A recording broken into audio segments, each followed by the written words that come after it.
Silent Platoon Revenge, the colonel who underestimated a woman warrior. They told me to stay quiet. They told me to accept my place. They told me that fighting back would destroy my career. So I stayed silent. But silence is not surrender.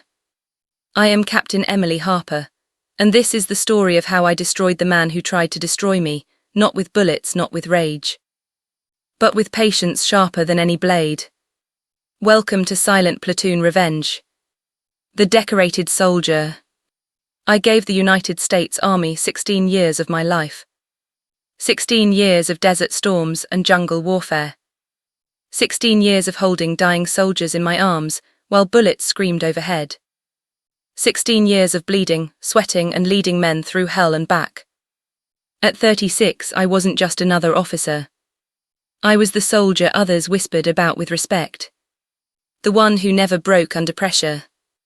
The one who earned every single commendation on my chest. Major. That was the next step. I had earned it with blood, sweat and sacrifice.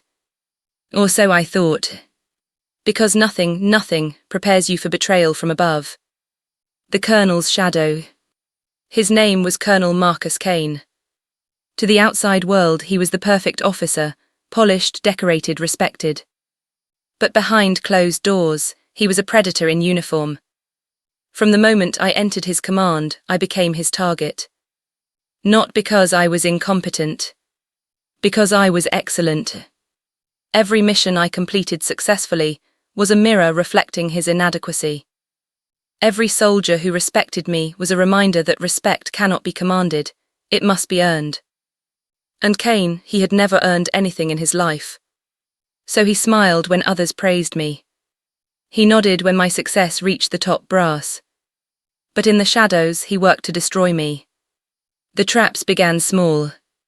Assignments that should have taken days stretched into weeks. Paperwork designed to bury me while my platoon got the glory missions that would shine on a service record. I completed every task, meticulously, perfectly. And still, Kane manipulated the reports. A date changed here. A word altered there. Subtle shadows cast over my reliability. My soldiers noticed. Captain, they'd whisper after training, Colonel Kane is undermining you. I nodded. I said nothing. Because I was learning. The stolen future. Then came the promotion board. 16 years of service. Battle scars that still ache on cold mornings. Moments when I held dying men and women, promising them they'd see home again, knowing some wouldn't. All of it should have mattered. But Kane had prepared his narrative. He painted me as overly ambitious. Too independent. Difficult to command. The notice came on a Tuesday afternoon. Promotion DENID. I stared at those two words until they blurred. 16 years, dismissed by a man who cared only about his ego. My hands trembled. Not with fear. With rage. But I didn't scream. I didn't cry. I didn't storm into Kane's office demanding answers. I stayed silent. Because silence is the deadliest weapon. The web of evidence. That night I made a decision. If the system wouldn't protect me, I would protect myself. I began to collect everything. Every email Kane sent undermining me. Every falsified report. Every conversation where he threatened or belittled me, recorded. Every soldier who had also suffered under his command, documented. For months I built a case so detailed, so irrefutable, that it would be impossible to ignore. But I knew something else. The military protects its own. Official channels could take years, or bury the truth entirely. So I chose a different battlefield. I started writing. Anonymously at first, using encrypted channels to protect my identity and my soldiers. I told the world about the colonel who stole credit from his subordinates. The commander who manipulated records to destroy careers. The man who weaponized rank against those who threatened his fragile ego. And the world listened. Within 48 hours, My story exploded across military forums, social media, veteran networks. Thousands of soldiers, men and women, came forward with their own stories of abuse under commanders like Kane. My anonymous account became a movement. Justice for silent soldiers. Kane had no idea what was coming. The fall. Colonel Kane grew careless. His arrogance had always been his weakness. He continued manipulating records, undermining officers, stealing credit, confident the system would protect him as it always had. But now the world was watching. Every falsified document I had collected, published, every recorded conversation, released, every soldier he had crushed, speaking out.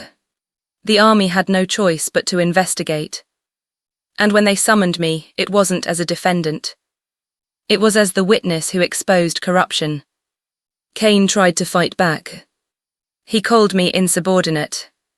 He questioned my loyalty. He tried to smear my reputation one final time. But the evidence was overwhelming.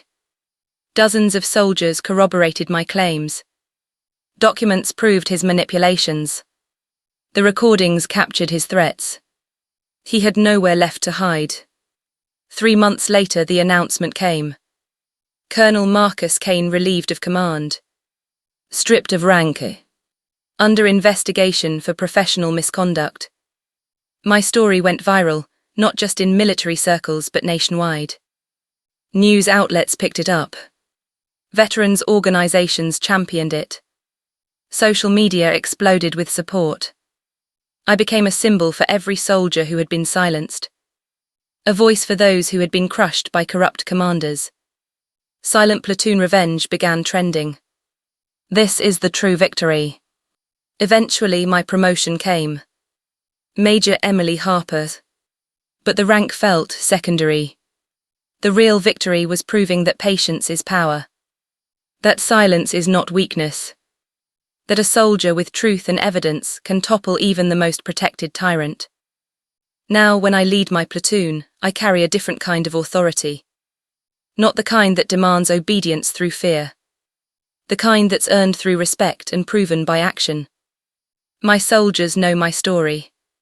They know what I survived. They know that when someone tries to crush you, you don't scream. You document. You prepare. You strike when they least expect it. And in the quiet corners of the army, whispers of Captain Emily Harper's calculated revenge became legend. A reminder to every corrupt commander. Never underestimate the quiet soldier you've wronged.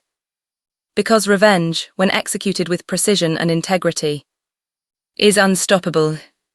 This is silent platoon revenge. Where betrayal is met with patience. Where corruption is exposed with evidence. And where justice, no matter how long it takes, always finds its mark. I'm Captain Emily Harper, and this was my story. But it's not just mine. It belongs to every soldier who's been silenced. Every warrior who's been undermined. Every hero who's been betrayed by the system they swore to serve. Your silence is not weakness. Your patience is your weapon. Hit subscribe if you believe that justice, even when delayed, is never denied. And tell me in the comments, have you ever been betrayed by someone in power? How did you get your revenge? Until next time, remember, silence is not surrender.